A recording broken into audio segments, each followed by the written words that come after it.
हाँ ठीक है। वो वीडियो थोड़ा रुक गया था खुद ब खुद। तो चलिए जहाँ से लास्ट वीडियो में रुके थे वहीं से स्टार्ट करते हैं हम लोग। तो हम लोग क्या बात कर रहे थे? हम लोग बात कर रहे थे कि what are the need of calculating cost में हम लोग दो चीज़ सीख चुके हैं। पहला आप क्या सीखे हैं कि हम लोग अपना कंप्यूटर का कॉस्ट को अपना कॉस्ट नहीं मान सकते हैं, क्योंकि वो अलग तरीके से खर्चा किया है, हम लोग अलग तरह से खर्चा किए हैं, खर्चा करने वाले हैं, ठीक है ना। हाँ, और सेकंड क्या चीज़ हम लोग सीखे कि हम लोग कॉस्ट इसलिए कैलकुलेट नहीं करते ताकि हम लोग सेलिंग प्राइस तक पहुँच जाए। हाँ, बट अगर कॉस्ट कैलकुलेट कर लिए तो हम लोग सेलिंग प्राइस तक पहुँच जाएंगे।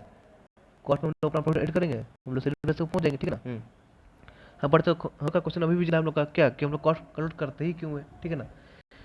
तो अब हम लोग चलते हैं हम लोग का आंसर तरफ कि हम लोग कॉस्ट कैलकुलेट करते ही क्यों है, ठीक है ना। हम्म, तो लेट्स से सपोज ये हम लोग है, हमारा बिजनेस, और क्या ये हम लोग का कंपटीटर है। हुआ कंप्यूटर मतलब क्या, हम लोग दोनों सेम काम कर रहे होंगे ना। हम लोग भी पेन बना रहे हैं, वो भी पेन बना रहा है, हुआ ना। तो अब हम लोग जो पेन बना रहे हैं उसमें कुछ ना कुछ खर्चा हम लोग का आया कि नहीं आएगा? आएगा। अच्छा, हम लोग अभी बात कर रहे हैं कि हम लोग कॉस्ट कैलकुलेट करते क्यों हैं। तो पहले काम करते हैं हम लोग, कॉस्ट हम लोग का कैलकुलेट कर ही लेते हैं पहले। लेट से सपोज कि हम लोग जो पेन बना रहे हैं और वो जो पेन बना रहा है उसमें हम लोग का फॉलोइंग खर्चा आया है, मटेरियल खर्चा आया है, लेबर खर्चा आया है, और क्या हम लोग का अदर एक्सपेंस हम लोग का इनकर हुआ है। हुआ हम लोग का मटेरियल में खर्चा कितना, 3 रुपया हुआ है, लेबर में 2 रुपया हुआ है, और अदर एक्सपेंस में 1 रुपया हुआ है। और हमारा जो कंप्यूटर है उसका मटेरियल में खर्चा हुआ है 2 रुपया 80 पैसा, लेबर में खर्चा हुआ उसका 3 रुपया 30 पैसा, और अदर एक्सपेंस में उसका खर्चा हुआ है,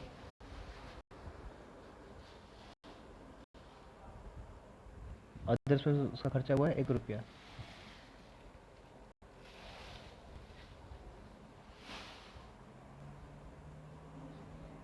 हाँ ठीक है। तीनों मिला के टोटल कॉस्ट कितना हो गया हम लोग का?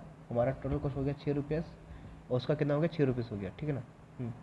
अच्छा देख, अच्छा, हम दोनों का कॉस्ट सेम तो आ गया, हमारा भी कॉस्ट 6 आ रहा है, उसका भी कॉस्ट 6 आ रहा है, बट जब हम लोग अपना कॉस्ट को अच्छा से एनालाइज करते हैं तो हमें क्या, हमें कुछ डिफरेंसेस दिखने को मिल रहा है।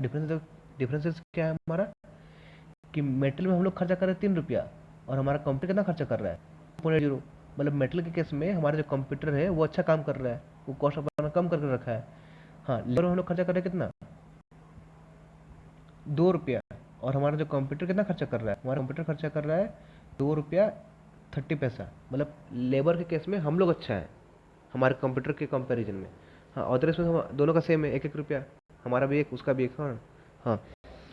तो जब हम लोग अपना कॉस्ट कैलकुलेट किए, और हम लोग अपना कॉस्ट को जब अपना कंप्यूटर से कंपेयर किए, तो हमें कुछ कुछ डिफरेंसेस देखने को मिले।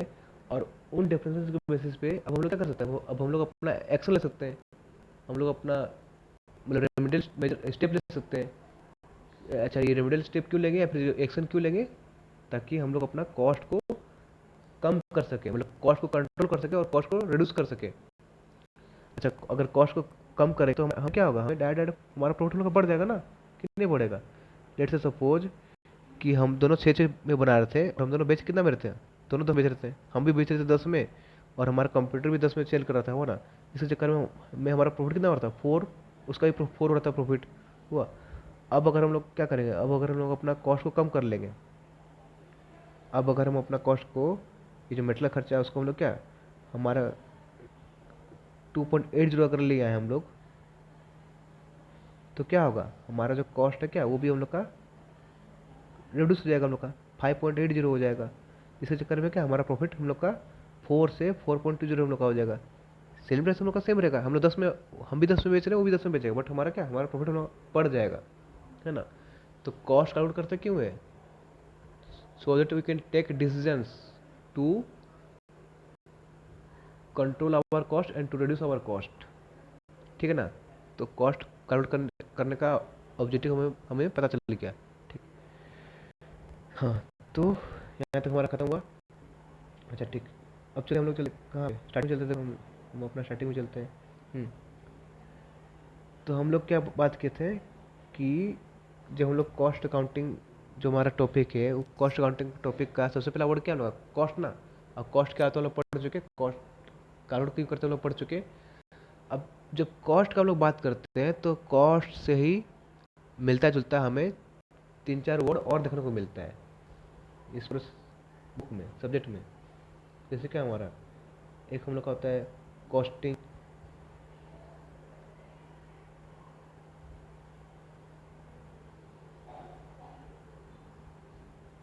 कॉस्टिंग,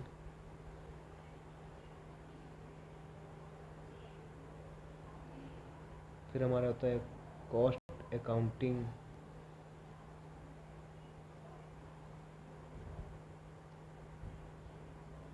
और लास्ट हमारा क्या, कॉस्ट अकाउंटेंसी। तो अब हम लोग पहले बात करते हैं हम लोग का कॉस्टिंग क्या होता है। कॉस्टिंग कुछ नहीं हम लोग का, costing is method of calculating cost, method of calculating cost, ठीक है ना। अच्छा हाँ, तो कॉस्ट क्या होता है, जो भी खर्चा लग रहा है कोई भी प्रोडक्ट या फिर सर्विस को बनाने में, उसको हम लोग क्या बोलते हो, हम लोग उसको हम लोग बोलते हैं उस प्रोडक्ट का या फिर सर्विस का कॉस्ट ना। अब जो कॉस्ट जो हम लोग कैलकुलेट कर रहे हैं किसी प्रोडक्ट का या फिर सर्विस का, वो कॉस्ट कैलकुलेट करने का कुछ तरीका तो होगा ना, है ना, कुछ प्रोसेस होगा हम लोग का, कुछ स्टेप होगा कि हम पहले ऐसे ऐसे करेंगे फिर जाकर हम लोग को कॉस्ट मिलेगा, है ना। तो उसी प्रोसेस को हम लोग क्या बोलते हैं, कॉस्टिंग बोलते हैं, है ना। उसी प्रोसेस को हम लोग क्या बोलते हैं, कॉस्टिंग बोलते हैं। तो वो जो तरीका है, वो जो मेथड है ना, अलग अलग बिजनेस के लिए अलग अलग मेथड दिया गया है। मतलब अगर आपका ये कंस्ट्रक्शन का बिजनेस है तो आपके लिए कॉन्ट्रैक्ट कॉस्टिंग है। अगर आपका सर्विस का बिजनेस है, आप सर्विस देते हैं तो आपके लिए सर्विस कॉस्टिंग है। आप खेती करते हैं तो आपके लिए फार्म कॉस्टिंग है, ठीक है ना। तो अलग अलग बिजनेस के लिए अलग अलग मेथड दिया गया। जैसे हम लोग का यहाँ कुछ एग्जाम्पल लिख लेते हैं, इसके बारे में हम लोग पढ़ेंगे डिटेल में बाद में, है ना। जैसे हमारा एग्जाम्पल एग्जाम्पल हमारा है कॉन्ट्रैक्ट कॉस्टिंग। अच्छा, कॉस्टिंग कॉस्टिंग मैंने लिख रहा क्योंकि जगह होगा, खाली कॉन्ट्रैक्ट लिख रहा हूँ, कॉस्टिंग एज्यूम में कि लगा हुआ होगा, है ना। कॉन्ट्रैक्ट, फिर जॉब कॉस्टिंग। जॉब कॉस्टिंग हमारा ये टेलरिंग शॉप के लिए या फिर क्या रिपेयर शॉप के लिए है, मतलब जहाँ, ठीक है चलिए। जॉब कॉस्टिंग, फिर क्या उनका बैच कॉस्टिंग। बैच कॉस्टिंग किसके लिए, जहाँ पे काम बैच में होता है, मतलब ग्रुप में होता है, ठीक है ना, बैच। फिर हम लोग का प्रोसेस, प्रोसेस कॉस्टिंग किसके लिए, जहाँ पे काम प्रोसेस में होता है, जैसे शुगर फैक्ट्री, है ना। बैच कॉस्टिंग का example garment factory, garment industry, factory जो भी बोलना बोली। प्रोसेस कॉस्टिंग हो गया हम लोग का, फार्म कॉस्टिंग ये किसान लोग लिए है। फिर क्या हम लोग का सर्विस कॉस्टिंग, ये सर्विस सेक्टर के लिए है, स्कूल कॉलेज होटल वगैरह। फिर क्या हम लोग का यूनिट कॉस्टिंग, ये हमारा उस बिजनेस के लिए जिस बिजनेस में एक टाइप का माल बनता है, जैसे हम लोग का कोल माइन हो गया या फिर सीमेंट फैक्ट्री हो गया, है ना, लाइमस्टोन फैक्ट्री हो गया, ठीक। फिर क्या हम लोग का और भी बहुत सारा कॉस्टिंग है एटसेट्रा, देख लेंगे जब पढ़ेंगे तो हम लोग। तो अब हम लोग चलते हैं नेक्स्ट, हमारा क्या कॉस्ट अकाउंटिंग। कॉस्ट अकाउंटिंग, यहाँ पे भी वर्ड क्या होगा, अकाउंटिंग ना, अकाउंटिंग। अच्छा, अकाउंटिंग में लोग क्या करते हैं, journal, ledger, travellers, trading PL, balance sheet, cash book. तो यहाँ पे भी लोग सेम, यहाँ पे भी लोग का जर्नल लेजर बनेगा लोग का, यहाँ पे भी लोग का जर्नल बनेगा, जर्नल होगा, यहाँ पे भी लोग का लेजर होगा, यहाँ पे भी ट्रायल बैलेंस बनेगा, यहाँ पे भी ट्रेडिंग पीएल बनेगा, ट्रेडिंग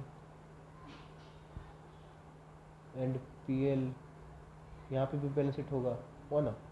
पर तरीका थोड़ा अलग होगा, यहाँ पे बनाने का तरीका थोड़ा अलग होता है। और ये जो हम लोग का है, ये हम लोग कहाँ पढ़ेंगे, ये हम लोग पढ़ेंगे, हम लोग का एक टॉपिक आता है कॉस्ट अकाउंटिंग में, उसका नाम होता है integrated and non integrated accounting. हुआ ये ग्रेजुएशन में या फिर सी ए लोग ये सब पढ़ते हैं, सी ए सी एम ए लोग पढ़ते हैं, ठीक है ना। अच्छा, नेक्स्ट क्या है, नेक्स्ट हमारा है कॉस्ट अकाउंटेंसी। कॉस्ट अकाउंटेंसी क्या है, costing plus cost accounting. Costing को और कॉस्ट अकाउंटिंग को जोड़ दो, कॉस्ट अकाउंटेंसी मिल जाएगा, ठीक है। तो हम लोग कॉस्ट और कॉस्ट से जुड़ा हुआ सारा वर्ड का हम लोग बात कर चुके हैं कि कॉस्ट क्या होता है, कॉस्ट कैलकुलेट करना क्यों जरूरी होता है, और कॉस्टिंग क्या होता है, कॉस्ट अकाउंटिंग क्या होता है, कॉस्ट अकाउंटेंसी क्या आता है, हम लोग सब पढ़ चुके हैं। अच्छा, तो हम लोग यहाँ पे हर वर्ड का लिटिल मीनिंग हम लोग देख चुके हैं कि इसका मतलब क्या होता है। बट एक बात ध्यान रखिएगा कि ये सब वर्ड को हम लोग आपस में इंटरचेंजेबली भी यूज करते हैं। मतलब हम लोग कभी कॉस्टिंग बोलने का जगह में हम लोग कॉस्ट अकाउंटिंग बोल देते हैं, कॉस्ट अकाउंटिंग की जगह में हम लोग कॉस्ट अकाउंटेंसी बोल देते हैं, कॉस्ट अकाउंटेंसी की जगह में हम लोग कॉस्टिंग बोल देते हैं। तो ये सब वर्ड को हम लोग क्या आपस में इंटरचेंजेबली यूज करते हैं। तो अगर कभी हम कॉस्टिंग बोले तो इसका मतलब ये नहीं कि हम खाली मेथड ऑफ कैलकुलेटिंग कॉस्ट का बात कर रहे हैं, हम पूरा कॉस्ट अकाउंटेंसी का बात कर रहे हैं, मतलब पूरा पूरा बुक का बात कर रहे हैं। मतलब उसमें सब कुछ होगा, उसमें मेथड भी होगा, उसमें जनरल लेजर भी होगा, उसमें सब होगा। ठीक है ना। हाँ। तो समझ में आ गया होगा हम क्या बोलना चाहते हैं। ठीक है ना। तो मतलब अगर हम लोग बुक स्टोर कभी गए और बुक स्टोर में बुक मांगे और हम बुक स्टोर में बुक हम लोग कॉस्टिंग का बुक मांगे और बुक स्टोर वाला हम कॉस्ट अकाउंटिंग का बुक थमाता है, इसका मतलब ये नहीं कि कॉस्ट अकाउंटिंग का बुक में सिर्फ खाली जर्नल लेजर होगा, उसमें भी हम लोग का वही चीज़ होगा जो कि कॉस्टिंग बुक में होगा, सेम सबका कंटेंट सेम रहता है। मतलब हम बोलना चाहते हैं कि इस सबका लिटिल मीनिंग अलग है बट इस सबको हम लोग आपस में इंटरचेंजेबली यूज करते हैं। ठीक है ना। और कभी कभी हम लोग को क्या, हम लोग को एक और नाम भी देखो मिलता है, क्या, ओवरहेड अकाउंटिंग। Overhead accounting. ठीक। तो अच्छा है, तो ये जो ओवरहेड अकाउंटिंग क्या होता है इसको हम लोग नेक्स्ट क्लास में कर लेंगे, हम लोग का वीडियो बहुत लंबा जा रहा है। तो इसको अभी हम लोग रोक लेते हैं। ठीक है। बाय।